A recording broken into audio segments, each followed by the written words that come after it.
saludo en el nombre del Señor. Quisiera pedirles que por favor me acompañen con la escritura del Evangelio según San Lucas. Evangelio según San Lucas. Esta mañana vamos a continuar con nuestro estudio expositivo del Evangelio según San Lucas. Y yo creo que este estudio de nuestra escuela dominical va a ser de mucha bendición para todos nosotros. Evangelio según San Lucas, capítulo 9, versículos 10 al 11. Hemos estado nosotros meditando en estos pasajes estas semanas pasadas. Y hoy día creo que también nosotros vamos a hacerlo porque el Señor aquí nos está enseñando algo muy importante para nuestras vidas espirituales. San Lucas 9, 10 y 11, yo voy a leer de la Biblia de las Américas.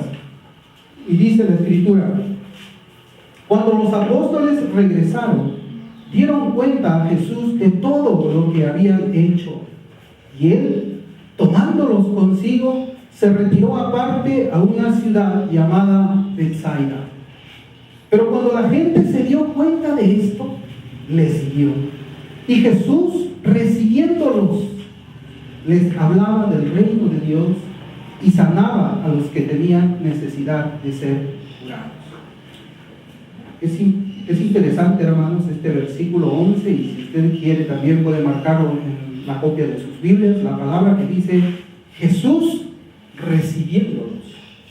Y la semana pasada nosotros estuvimos meditando acerca del reino de Dios, porque en este pasaje y en otros pasajes nosotros identificamos que el Señor Jesucristo precisamente les hablaba del reino de Dios a esas multitudes que le iban a buscar a Él.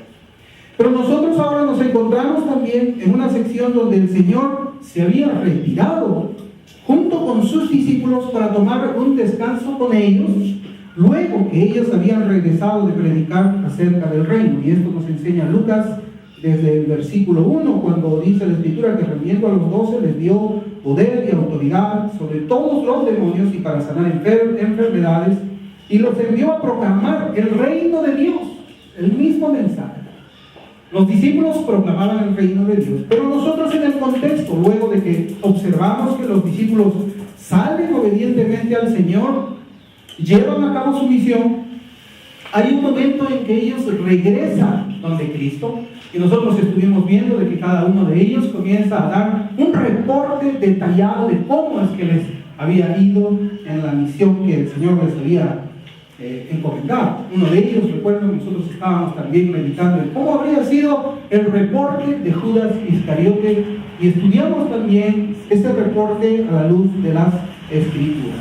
Y acá nos dice de que el Señor junto con sus discípulos se retiraron para tomar un descanso con ellos, luego que habían regresado de predicar acerca del reino, luego de que ellos se habían enfrentado a las huestes que se oponen al Evangelio, porque por eso es que el Señor le da a ellos, les dio poder y autoridad sobre todos los demonios, y ellos habían estado en una lucha espiritual llevando el Evangelio, el mensaje del reino. Y nosotros entendemos que ese descanso, hermanos, era para refrescarse y recuperar fuerzas, porque así lo dice la Escritura. Y también era usado por el Señor para instruir a los apóstoles en cuanto a las doctrinas del Evangelio. Ellos estaban en comunión con Cristo en todo momento. Cristo era su maestro. Cristo los tomaba de la multitud de los discípulos, porque el Señor tenía muchos, y especialmente a estos 12 el Señor les instruía, les enseñaba. Era un privilegio tremendo, hermanos, estar allí, que el Señor haya escogido a estos hombres comunes y corrientes para que sean entrenados en las doctrinas del Evangelio. Y nosotros observamos en el relato que una multitud se entera que el Señor se encontraba en un lugar desierto y apartado en Betsaida. Y esa multitud, al tener conocimiento de ello, ¿qué cosas hacen? Salen a la búsqueda del Cristo de la gloria. Multitudes, muchas personas, era una muchedumbre que siempre estaba siguiendo al Señor. Y esas multitudes sabían que el Señor enseñaba las Escrituras, no de la misma forma que lo enseñaban los fariseos y los escribas, sino que las Escrituras nos dicen que Él lo enseñaba con autoridad. No lo enseñaba igual que ellos. No traía doctrinas nuevas, sino que traía la verdadera exposición de la enseñanza que él mismo había inspirado en el Antiguo Testamento. Es decir, Dios, Cristo, quien había inspirado las escrituras del Antiguo Testamento, ahora estaba enseñando el verdadero significado. Por eso es que las muchedumbres le seguían. Era alguien que enseñaba de una manera, yo imagino estar ahí y escuchar su voz. ¿Y cómo había sido, hermanos, de que el Señor, por ejemplo, haya estado subido en un monte, como sabemos en el Sermón del Monte? Muchas personas abajo, ¿cómo debe haber sonado su voz? Su dulce voz. Él no tenía necesidad de usar un amplificador como nosotros lo hacemos, pero el Espíritu Santo se encargaba de que esa suave y dulce voz llegue a los oídos y a los corazones también de algunos que le estaban escuchando. Algo que tenemos que decir es que el Señor no trajo enseñanzas nuevas. Él dijo que no vino a abrogar la ley y los profetas, sino que vino a cumplirla. La enseñanza de Cristo no es nueva, aunque sabemos de que Él cumplió la ley. Pero también notamos en nuestro relato que las personas enfermas lo buscaban, porque así dice el versículo 11. Dice, y sanaba a los que tenían necesidad de ser curados. Y este versículo va a ser el centro de nuestra meditación, de nuestra enseñanza el día de hoy. Y sanaba a los que tenían necesidad de ser curados. La Biblia no nos dice cuánta fue la distancia que estos enfermos tenían que viajar para llegar hasta donde estaba el Cristo. No dice. Pero sí dice de que estos enfermos se trasladaban dentro de la multitud, o quizás fueran retrasados, pero ellos caminaban hacia donde estaba el Cristo de la gloria. No sabemos cuántas horas en ese lugar desierto tenían que caminar, porque el Señor se retiró a un lugar desierto. No se nos dice si había entre ellos personas paralíticas y cojos para quienes era difícil caminar por ellos mismos. Solamente la Escritura nos dice a nosotros que sanaba a los que tenían necesidad de ser curados. Pero nosotros conocemos por el relato de las Escrituras que el Señor, como hemos cantado, a los ciegos los hizo ver y hizo andar a los cojos. No debemos extrañarnos que habían personas lisiadas que también estaban allí. Era posiblemente el Señor, en su gracia, en su misericordia, Él no comenzaba a hacer su exposición, su sermón inmediatamente con la multitud que estaba allí, sino Él también en su paciencia, en su amor, estaría esperando a aquellas otras personas que estarían caminando como gusanitos, como tortuguitas, avanzando hacia donde estaba el Señor. Nosotros debemos creer eso por lo que vamos a ver por las Escrituras esta mañana.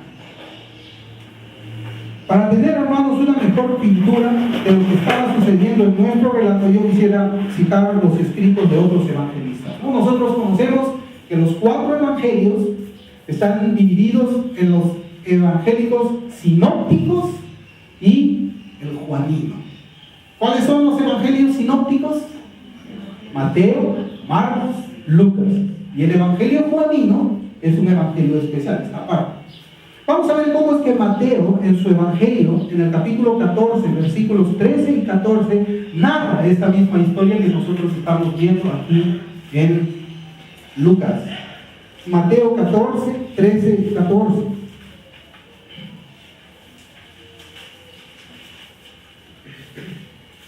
Y dice la Escritura: al oír esto, Jesús se retiró de allí en una barca, solo, a un lugar desierto. Y cuando las multitudes lo supieron, le siguieron a pie desde las ciudades. Y al desembarcar, vio una gran multitud y tuvo compasión de ellos y sanó a los enfermos. En Marcos también, capítulo 6, si lo abren bien en la Escritura, vamos a ver cómo es que dice la palabra del Señor. Dice, los apóstoles, capítulo 6, versículos 30 a 34. Los apóstoles se reunieron con Jesús y le informaron sobre todo lo que habían hecho y enseñado. Y Él les dijo: venid, apartaos de los demás a un lugar solitario y descansad un poco, porque había muchos que iban y venían, y ellos no tenían tiempo ni siquiera para comer. Y se fueron en la barca a un lugar solitario, apartado. Pero la gente los vio partir, y muchos los reconocieron, y juntos corrieron allá a pie de todas las ciudades, y llegaron antes que ellos. Al desembarcar, él vio una gran multitud, y tuvo compasión de ellos, porque eran como ovejas sin pastor, y comenzó a enseñarles muchas cosas. No vamos a hablar aquí, hermanos, de la diferencia que nosotros podemos encontrar en el relato de Mateo 14, cuando dice que el Señor se retiró ahí en una barca solo, porque tienen una interpretación. La Biblia no se equivoca. No vamos a tratar ese tema, pero nosotros, por ejemplo, en Marcos podemos ver que efectivamente el Señor había subido una barca con sus apóstoles y se estaba yendo. Y miren cómo Marcos nos enseña esto a nosotros. Nos dice que cuando la multitud los reconocieron y vieron que se estaban retirando a una barca, ¿qué cosa dice Marcos que hizo la multitud? Dice, y muchos los reconocieron y juntos corrieron allá a pie. Miren, el Señor estaba viajando en una barca y la muchedumbre comenzó a ir, vámonos a pie, corriendo, dice la Escritura. Estarían corriendo viendo la barca. ¿Para dónde está yendo la barca? ¿Para la derecha? ¿Para la izquierda? Corre, porque no podemos perder de vista. Tenemos que llegar al lugar donde el Cristo está para escuchar su enseñanza. Y ahí podemos imaginar también los cojitos corriendo, siguiendo. Una esperanza en sus corazones les hacía mover, no tenemos duda. Y miren cómo dice al final del versículo 33. Corrieron allá a pie de todas las ciudades y llegaron antes que ellos. Es algo increíble. Es como que el Señor Jesucristo tomara un autobús con sus apóstoles y nosotros vamos corriendo ahí atrás del autobús, siguiendo. El autobús está caminando y nosotros llegamos primero, corriendo aquí, llegamos primero y lo esperamos al Señor que baje de su autobús. Hermanos, esto de acá, ¿saben? Nos enseña la necesidad de las personas, la necesidad de esta gente que había corrido buscando al Salvador. En estos relatos paralelos de este acontecimiento notamos que existen algunas palabras que deben de llamar nuestra atención en este estudio. Dice, le siguieron a pie, juntos corrieron allá a pie. Esas son palabras claves. Llegaron primero que Cristo y sus discípulos, pero la palabra más penetrante que nosotros podemos encontrar en este relato es cuando dice, tuvo compasión de ellos. Entre esa multitud posiblemente hayan habido prostitutas, en esa multitud deben haber habido borrachos, en esa multitud podía haber adúlteros, y Cristo tuvo compasión. Y nosotros vamos a marcar, hermanos, en este estudio la compasión de Cristo.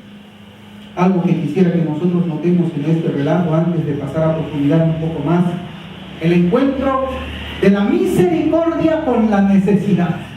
Cristo, la misericordia, encontrándose con la necesidad de esta multitud. Y yo quisiera que notemos la importancia que tiene el pasar a solas con Dios, primeramente. Porque Cristo hace eso. Cristo separa a sus apóstoles y se los lleva para pasar un tiempo con Él a solas, dice la Biblia.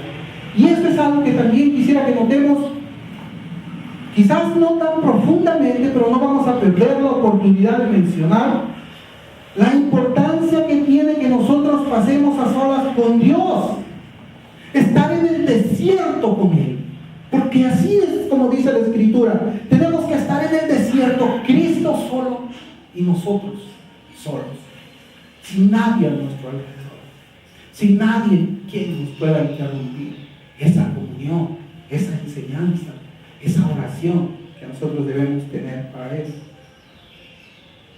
Y esa comunión es luego de haber llevado el Evangelio a los perdidos. Y ustedes notarán conmigo eso, porque ellos habían regresado de predicar el Evangelio y ahora pasan un tiempo orando a Dios. Y esto es para nosotros una iglesia que debe compartir el Evangelio de Cristo. Hermanos, y debe hacerse de esta manera, porque el avance del reino de Cristo los propósitos de Cristo para la humanidad, la predicación del Evangelio a toda criatura es un asunto estrictamente espiritual. Eso es algo que nosotros tenemos que notar. Es estrictamente espiritual. Aquí no existe, yo hablo bien, yo tengo una mejor labia, yo soy un orador bueno. Aquí no existe eso. Esas son cualidades, ni siquiera son dones del Espíritu Santo. Son talentos que pueden tener muchos hombres que hablan en grandes conferencias ahora, como José Luis Cornejo, creo que se llama, ya no recuerdo bien. Son hombres que manejan la palabra, pero con una perfección tremenda. Y muchas veces nosotros creemos, o alguien que habla de esta manera, esa capacidad de oratoria, puede ser alguien, un elemento útil para predicar el Evangelio. Mentira. Eso tenemos que quitarnos nosotros de la mente. No es en la carne que yo voy a llevar el Evangelio, es en el Espíritu, es espiritual. Aunque Dios en su misericordia tiene que usarnos a nosotros. El retiro con Cristo es antes de predicar el Evangelio, orar con Él para que nos ayude a hacerlo de la manera que Él nos ha mandado. Antes de que yo comparta el Evangelio con una persona, si yo tengo planeado visitar a mi vecino, tengo que orar antes, pasar tiempo con Dios para que me dé sabiduría, para que me dé misericordia, como nosotros estamos viendo aquí, para que me dé gracia. Y después de predicar el Evangelio, debo regresar con Él, con Cristo, a orar para que esa palabra no regrese vacía y que el Espíritu Santo obre conversión en los corazones de los creyentes. Esa es la forma. Por eso es que Cristo se los lleva a la paz. La comunión con el Señor era para ese propósito. Y nosotros podemos decir de que los discípulos le preguntaban al Señor: Señor, nosotros hicimos esto, yo hablé de esta manera, Señor, y el Señor les instruía. Si nosotros hacemos esta obra espiritual sin pasar el tiempo con el Señor de esta manera, antes y después, hermanos, no seremos de bendición para nadie. Para nadie. Ni siquiera para nuestras familias. No vamos a ser de bendición. Al contrario, nosotros vamos a ser un medio de condenación en la vida de los demás. Condenación. Y especialmente condenación para los de nuestra familia inmediata. Así es como nosotros como iglesia tenemos que hacer. Esa es la manera que nosotros encontramos en la palabra de Dios. Esa es la forma. Nosotros no podemos, hermanos, tener filosofías. Ayer, cuando estaba conversando con unos hermanos, estábamos tratando de ciertos temas. A veces nosotros podemos llegar a ser tentados de usar filosofía para meterla al texto de la Escritura. Algo que no está escrito en la palabra. A veces Dios dice: mira, esto es así. Y nosotros nos acercamos y le decimos: no, pero está claro, ahí lo dice. Sí, pero aquí está claro, es que yo tengo mi percepción, pero acá dice. Hermanos, cuando nosotros metemos nuestro propio pensamiento a la palabra de Dios, torcemos la palabra de Dios o anulamos la palabra de Dios. Y con eso nosotros le estamos diciendo a Cristo: yo soy más sabio que tú. Yo entiendo mejor que tú. Por eso es que nuestro ministerio, hermanos, se caracteriza porque nosotros citamos mucha Escritura. Para que nosotros podamos llenar nuestro pensamiento, llenar nuestro corazón de la palabra de Dios. Y pueden decir: oh, sí, es la palabra de Dios. Aquí no hay filosofías que le está metiendo. Acá no está poniendo su propio parecer. Es eso que nosotros tenemos que hacer, ¿no? Hermanos, en este pasaje del Evangelio de Lucas, y con la luz que nos traen Mateo y Marcos, observamos una situación un poco singular. Y yo quisiera que observemos, yo he hecho acá una cronología de los sucesos y quiero compartirlos también con ustedes. Son 7 cosas que podemos observar aquí nosotros, 7 actividades, 7 actitudes. La actitud número 1, vemos que el Señor se retira subido en una barca a un lugar desierto con sus apóstoles. Subido en una barca, ¿verdad? Segundo punto, las multitudes se enteran de ello y ¿qué hacen? Corren a pie a donde el Señor iba a estar. 3. Entre esa multitud deben ser contados las personas que se encontraban enfermas. 4. Ellos llegan antes que el Señor llegue y le estaban esperando. 5. El Señor llega al lugar y al ver a la multitud es movido a misericordia. 6. El Señor les ministra la palabra. Y 7. El Señor sana a los que tenían necesidad de ser sanados. Y miren, vamos a decirlo ahí leyendo la Biblia y leyéndolo con inteligencia y con detenimiento. Dice, el Señor sanaba ¿a quiénes? A los que tenían necesidad de ser sanados. Y yo quisiera que comencemos por el final de este resumen, aunque en este versículo, hermanos, podríamos nosotros sacar mucha sustancia los siguientes domingos, pero yo creo que vamos a hacerlo porque explicar expositivamente la palabra de Dios nos da a nosotros la oportunidad de tocar todas las doctrinas de la Biblia. ¿Ya? Hermanos, es posible que alguno de nosotros tengamos alguna enfermedad de la cual no tenemos conocimiento. Es posible que tengamos una enfermedad que aún no nos hemos dado cuenta que la tenemos. Es posible. Y como no sabemos que estamos enfermos, simplemente no tenemos necesidad de ser curados. No tenemos necesidad de ser curados. Hay enfermedades que cuando comienzan en nuestros cuerpos no notamos su presencia. Así también hay otras enfermedades que por medio de algunos síntomas anuncian su venida. Una gripe, por ejemplo. Es algo que me estaba pasando a mí. Por ejemplo, puede ser la gripe, yo les digo. Yo me comencé a sentir un poco mal, me sentía con la garganta mal, respiraba mal, congestión nasal. ¿Qué es lo que me dice eso? La gripe va a llegar. Estos son los síntomas que me avisan que la enfermedad está viniendo. Y yo tomo noticia, tomo conocimiento, digo, voy a enfermarme, ¿qué hago? Tengo necesidad de ser sanado. Hoy oro al Señor, Señor, me está viniendo la gripe. Señor, estos son los síntomas, se me está avisando ya. Tú en tu gracia, en tu misericordia has permitido que la ciencia me permita conocer los síntomas de esa enfermedad que ya está viniendo a mi cuerpo. Señor, yo te ruego, detén esa enfermedad. Te ruego, Señor, que tú detengas. Necesito ser sanado por ti. Voy, compro mi medicina, pues orando al Señor me la tomo y aquí estoy predicándoles a ustedes hoy día. A pesar de que he estado ministrando también como 7 horas hablando el día entre ayer y anteayer, como unas 10 horas en mi malestar, yo estaba así enseñando, pero pues ahí está el Señor, su gracia, siempre es así. Ustedes saben pues que yo no quiero hablar mucho de mí, pero ustedes saben de que yo sufro de esto todos los inviernos. Tengo problemas en mi garganta, pero saben, esos problemas se van cuando me toca predicar. Pero cuando dejo de predicar, esos problemas regresan a mi garganta. Es la gracia del Señor, es su misericordia, gloria a Dios por eso. Pero también, hermanos, hay enfermedades silenciosas.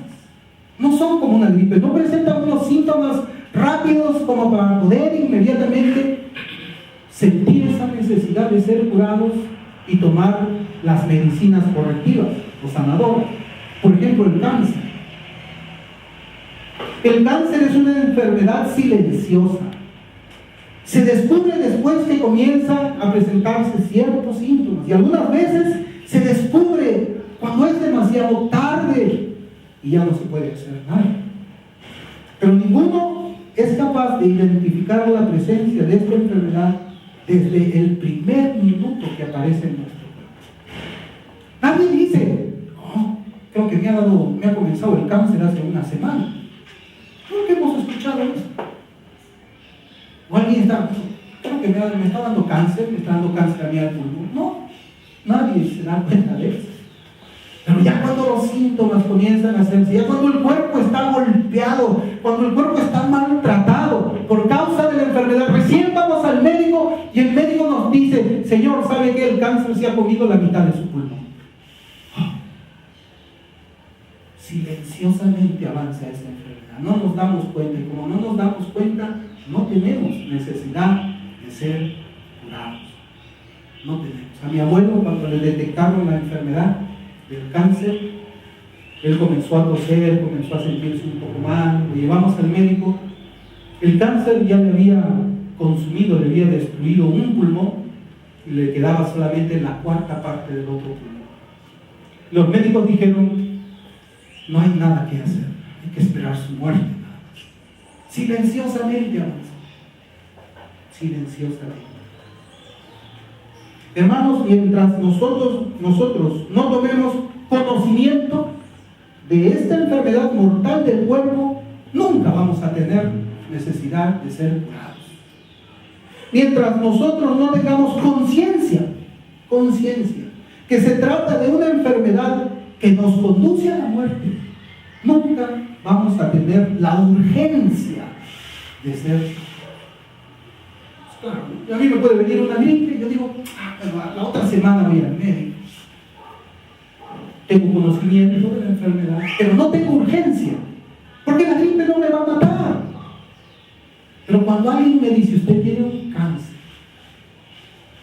en su pulmón,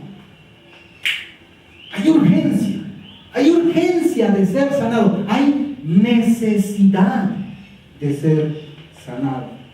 La palabra necesidad podemos definirla como un vacío que se requiere llenar para la preservación de la vida. Un vacío que se requiere llenar para la preservación de la vida. Hermanos, existen necesidades corporales, temporales, como el alimento, el vestido, la salud, un techo, etc. Después que las personas mueren, ya no tienen necesidad de ninguna de estas cosas. Un muerto no se preocupa por comprarse ropa, un muerto no se preocupa por guarecerse de la lluvia, un muerto no se preocupa por comer. ¿Qué voy a comer? Ya no, esas necesidades, estamos hablando de necesidades, ese vacío que se requiere para llenar la preservación de la vida, son temporales y las personas lo necesitan solamente cuando están vivas. Después que mueren, ya no son necesidades. Pero también existen una necesidad que es de carácter eterno, ya no es temporal. Estamos hablando ahora de una necesidad que tiene carácter eterno, y es esta: la salvación del alma. La salvación del alma. Ya que después que el cuerpo de una persona muere, el alma permanece. El cuerpo ya no va a necesitar las necesidades temporales, pero el alma permanece. El alma no muere, el alma es eterna. La enfermedad en el cuerpo debe recordarnos que no somos eternos. La enfermedad en el cuerpo debe llevarnos a meditar en el destino de nuestras almas. La enfermedad nos está diciendo: un día tienes que morir. Y esa necesidad temporal de sanidad temporal de mi cuerpo tiene que llevarme, conducirme a pensar en la necesidad espiritual de aquello que va a permanecer después que yo muera, que es mi alma. La necesidad de nuestras almas es mayor que la necesidad de nuestros cuerpos, es mayor. Hermanos, el pecado es más peligroso que la enfermedad del cuerpo. El pecado mata el alma, y la mata de una manera silenciosa. La mata de una manera silenciosa. Observemos, hermanos, lo que la Biblia nos dice acerca del pecado y la necesidad de sanidad eterna. Vamos a abrir el Salmo 79.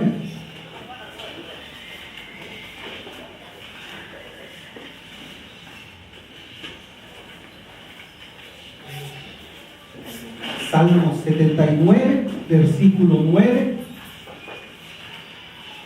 Salmo 79, versículo 9, dice la Escritura: ayúdanos, oh Dios de nuestra salvación, por la gloria de tu nombre, líbranos y perdona nuestros pecados por amor de tu nombre. ¡Wow! Tal clamor.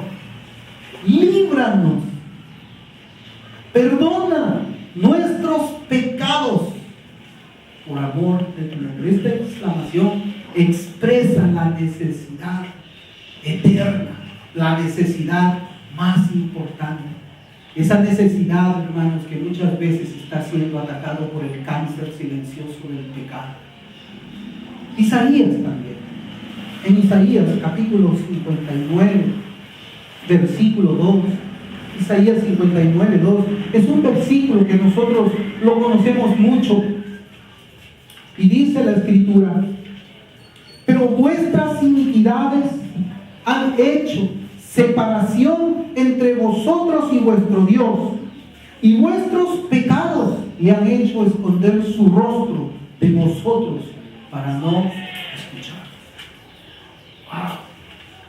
Hermanos, pero vuestras iniquidades han hecho separación entre vosotros y vuestro Dios, y vuestros pecados le han hecho esconder su rostro de vosotros para no escucharlos. Un versículo, hermanos, más explícito, nosotros lo encontramos en el libro del profeta Ezequiel, capítulo 18. Ezequiel, capítulo 18.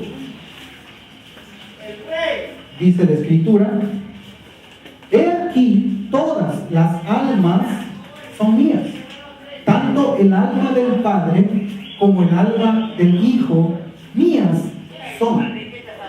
El alma que peque, esa morirá. Hermanos, esta es la advertencia más clara que nosotros podemos encontrar dentro de muchas otras también. Dios aborrece el pecado y castiga el pecado en el alma de la persona. Ese cáncer que va carcomiendo el alma, condenándola al fuego eterno, es castigado por Cristo. Hermanos, el pecado es algo muy serio, muy serio. La palabra de Dios, que es la única que revela el carácter de Dios, nos da advertencias en contra del pecado. Por ejemplo, la Escritura nos dice que Dios es santo. Dios es santo. Y Habacuc, capítulo 1, versículo 13, Habacuc, capítulo 1, versículo 13 dice: muy limpios son tus ojos para mirar el mal, y no puedes contemplar la opresión. ¿Por qué miras con agrado a los que proceden pérfidamente y callas cuando el impío traga al que es más justo que él? Esta es la queja del profeta Habacuc. Le está diciendo: Señor, aquí en este lugar, tú que eres limpio de ojo, tú que eres puro, tú que eres santo, Señor, yo no veo que tú estés actuando. ¿Dónde estás, Señor? ¿Por qué no castigas ahora mismo la iniquidad del pecado? Tú que eres santo, ¿por qué, Señor, no estás actuando? Y a veces nosotros pensamos que es así. A veces nosotros creemos que el Señor pareciera que no se entendiera acerca de o se desentiende de lo que es el pecado. A veces vemos que la maldad se multiplica. En los noticieros vemos gentes, vándalos, matan una banda por acá, matan personas inocentes. Y decimos: ¿dónde está Dios? Así como el profeta Habacuc. ¿Dónde está Dios, el Dios santo, que permite todo esto? Pero Dios le responde al profeta de esta manera, ahí en Habacuc, capítulo 2, versículo 3. La palabra del Señor nos dice: entonces el Señor me respondió y dijo: escribe la visión y grábala en tablas para que corra el que la lea, porque es aún visión para el tiempo señalado. Se apresura hacia el fin y no defraudará. Aunque tarde, espérala, porque ciertamente vendrá, no tardará. Le dice a Habacuc: Habacuc, yo sé cómo hago las cosas, yo sé cuándo voy a castigar.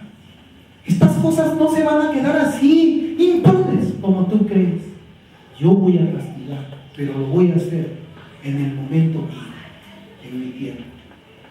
Hermanos, por estos versículos podemos darnos cuenta sin ninguna duda que Dios aborrece a los que quebrantan sus mandamientos, los aborrece.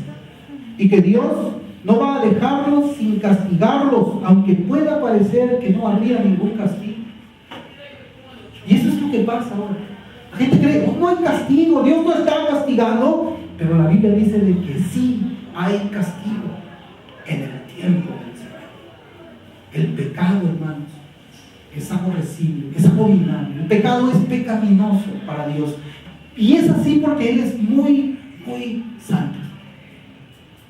Y esto nos llevaría a pensar que la enfermedad del pecado, y disculpen que hable así, la enfermedad del pecado, pero es que yo quiero hacer una analogía entre la enfermedad del cuerpo y la enfermedad del alma.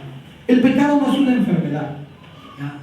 Yo quiero decirles esto, pero me voy a referir así la enfermedad del pecado para poder nosotros hacer la analogía de lo que estamos leyendo aquí en Lucas. A pesar que la enfermedad del pecado que llevamos en el alma no tiene ninguna solución, eso parece que la Escritura dijera. Wow, Dios aborrece el pecado.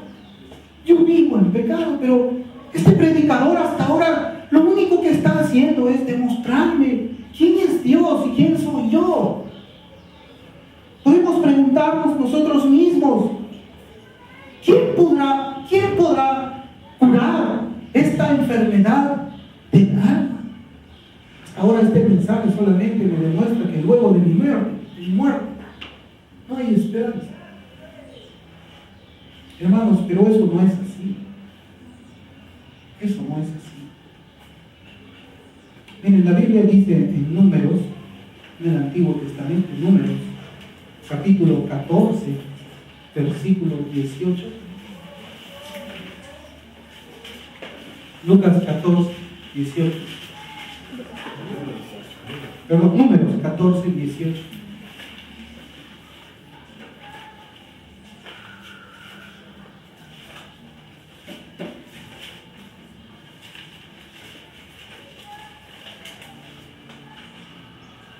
Números 14, 18. Dice la Escritura: el Señor es lento para la ira y abundante en misericordia, y perdona la iniquidad y la transgresión, mas de ninguna manera tendrá por inocente al culpable, sino que castigará la iniquidad de los padres sobre los hijos, hasta la tercera y la cuarta generación. Miren, este versículo, hermanos, está resumiendo lo que nosotros estamos hablando hasta este momento. Dice, para aquellos que piensan de que este mensaje hasta ahora no da ninguna esperanza, y es porque la ley no trae esperanza. La ley solamente condena. Pero en este pasaje de Números, miren cómo comienza diciendo, ahí está la esperanza del pecador. El Señor es lento para la ira y abundante en misericordia. Es lento. El Señor no reacciona inmediatamente, no castiga inmediatamente cuando Él es ofendido. Cuando nosotros decidimos vivir la vida tomando nuestras propias decisiones, abandonando el mandamiento de Dios, Él con justo derecho tendría en su derecho, como decimos, poder matarnos inmediatamente. Pero dice la Escritura que Él no es así. Dice, Él es lento para la ira. ¿Ustedes se imaginan la ira de Dios? La ira de Dios, hermanos, yo creo que como algo así pequeñito, haría que toda la tiemble, toda la tierra tiemble. Un terremoto de 10, 20 grados Richter. Las pistas se abrirían, las casas matarían a la gente. Un poquitito de su ira haría eso. Pero dice la Biblia que Él es lento, Él no actúa inmediatamente. Pero además dice que Él es abundante en qué? Es abundante en misericordia. Tiene mucha misericordia. Es lento para enojarse y su misericordia es mucha. Los cielos están llenos de su misericordia. Su misericordia está allí lista para que las ventanas del cielo sean derramadas y como que verdaderamente son derramadas a este mundo caído.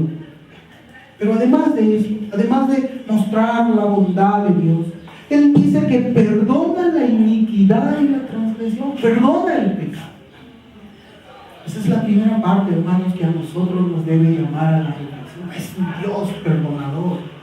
Pero también hace la aclaración, mas de ninguna manera tendrá por inocente al culpable. Es decir, alguien tiene que recibir el castigo. ¿Y quién recibió el castigo? Por la culpabilidad y los pecados de aquellos que regresan a Cristo en arrepentimiento. Fue Cristo mismo. Alguien tiene que pagar. La salvación, hermanos, no es gratuita, como muchas personas dicen así. La salvación es por gracia. Y no es gratuita porque alguien tuvo que pagar el precio. Si a mí me regalan una casa o paga mi deuda a alguien en la casa que yo estoy viviendo, la casa no es gratis donde yo estoy viviendo. Alguien pagó esa casa para que yo la tuviera.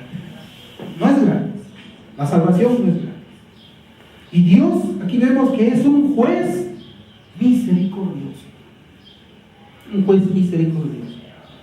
Nuestro pasaje de Lucas nos habla de enfermedades, pero también nos habla de un sanador. Nos habla de un sanador. Si observamos, hermanos, nuestro pasaje paralelo de Marcos, en Marcos capítulo 6, que hemos visto el versículo 34, mire cómo dice. Nuestro pasaje paralelo de Marcos, la Biblia nos dice que Cristo, cuando ve la necesidad humana, es movido a compasión. Cuando Cristo ve la necesidad humana, es movido a compasión. Hermanos, yo me podía meditar también en todo esto. Cristo era muy dulce para predicar el Evangelio. Cristo era muy dulce en su trato con las personas que eran pecadoras. Cristo era muy misericordioso, muy bueno cuando le hablaba a los publicanos, a los adultos. ¿Y saben cómo es una prueba de que el Evangelio que él predicó era un Evangelio con sabor dulce? Porque los niños se le acercaban. Si él hubiese sido una persona áspera, ¿qué niño se acerca a una persona áspera? ¿Qué niño se acerca a un hombre que está con una actitud áspera? Ninguno. Pero el Señor era tan bondadoso, tan misericordioso, que los hijos de esos pecadores querían acercarse y tocar al maestro. Y los padres lo llevaban. Ningún niño dice: no, papi, yo no quiero acercarme donde ese hombre. No, yo le tengo miedo. No. ¿Dónde dice eso en la Escritura? No, los apóstoles tenían que contenerlos. Los niños iban corriendo: quiero tocarlo al Señor. Los padres lo presentaban y el Señor lo sentaba. Ese era el Cristo misericordioso, el Cristo amante de estas multitudes que les movía misericordia. Si observamos nosotros en ese pasaje de Marcos, en Marcos 6:34, dice ahí la palabra del Señor: al desembarcar, él vio una gran multitud. Y dice: y tuvo compasión, porque eran como ovejas sin pastor, y comenzó a enseñarles muchas cosas. Ahora, hermanos, el significado de esta palabra compasión es diferente del uso que nosotros le damos en nuestros días. Nosotros podemos tener una idea de lo que es compasión, porque no usamos, ¿no? Hay hasta ministerios que se llaman compasión. Pero esta palabra compasión proviene de la palabra griega, y discúlpenme la pronunciación, yo no hablo griego, de la palabra griega esplagmixomai. No lo voy a repetir porque es difícil.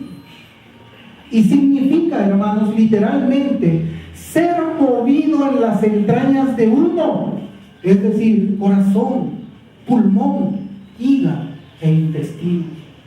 Los griegos sostenían que esas vísceras constituían el asiento de las emociones y pasiones, especialmente de la ira, la ansiedad, el miedo e incluso el amor.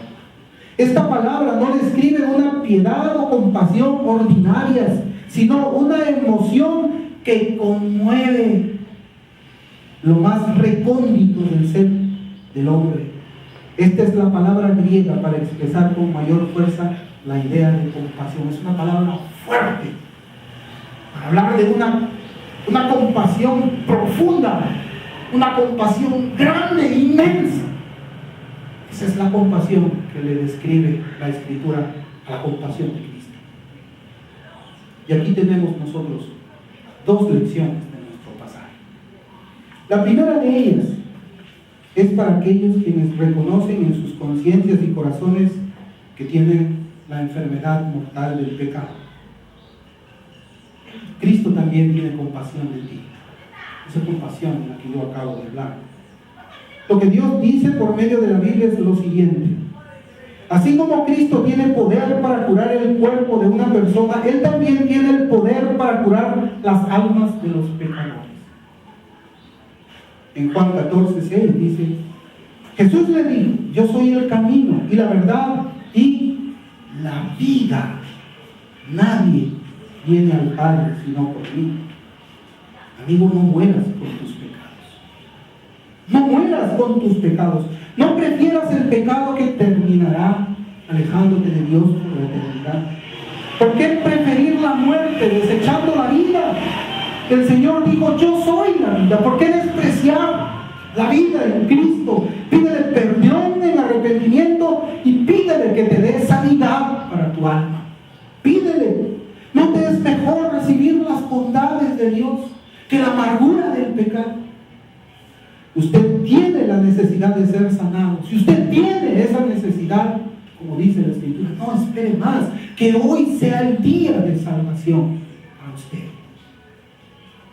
Y la segunda lección no es para los pecadores, es para nosotros. Para nosotros. Cristo aquí nos demuestra el sentimiento que debemos tener hacia las personas que necesitan ayuda para sus almas. Debemos caminar siguiendo las pisadas del Señor. El Señor recibió a todos. El Señor les enseñó a todos y el Señor le hizo bien a todos. El Señor tuvo compasión de ellos al ver que no tenían un pastor. Esa multitud estaba simplemente desamparada. Los únicos guías que tenían esa multitud eran fariseos y escribas ciegos.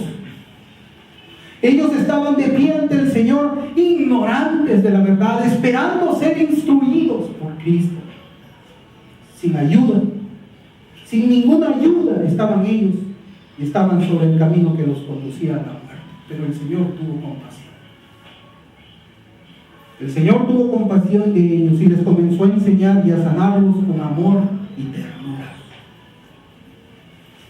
¿Seguirá teniendo el Señor la misma compasión por aquellos que no tienen pastor para sus almas?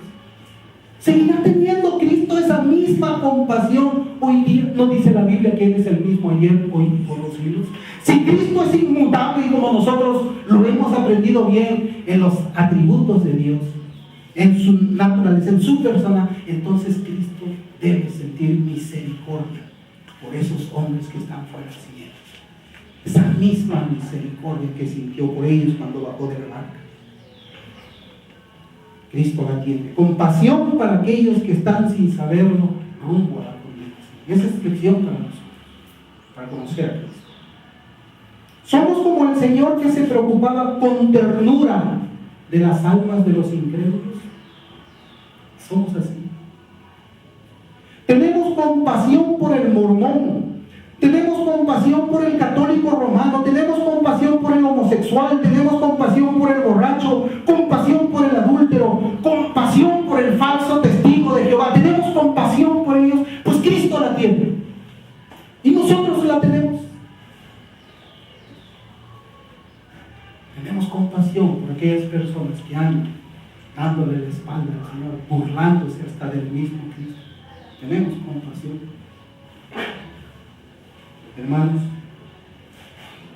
nosotros debemos dudar de la profesión de fe de aquellos quienes no tienen compasión por los pecadores de la manera que Cristo la tiene. ¿Por qué digo esto? Porque la Biblia misma lo dice. La Biblia misma lo dice en Romanos capítulo 5, versículo 5. Dice: y la esperanza no desilusiona, porque el amor de Dios ha sido derramado en nuestros corazones por medio del Espíritu Santo que nos fue dado.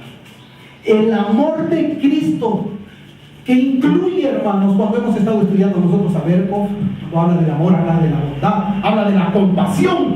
Esa compasión de Cristo, el Espíritu Santo, lo ha derramado en nuestros corazones. Demostramos esa compasión.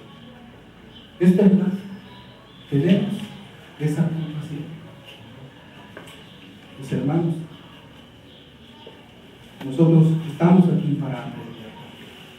Así como el incrédulo está para escuchar el camino de salvación, nosotros estamos para aprender aquí acerca de esa misericordia que el Señor quiere todavía por aquellas personas que están vivas y separadas de Él.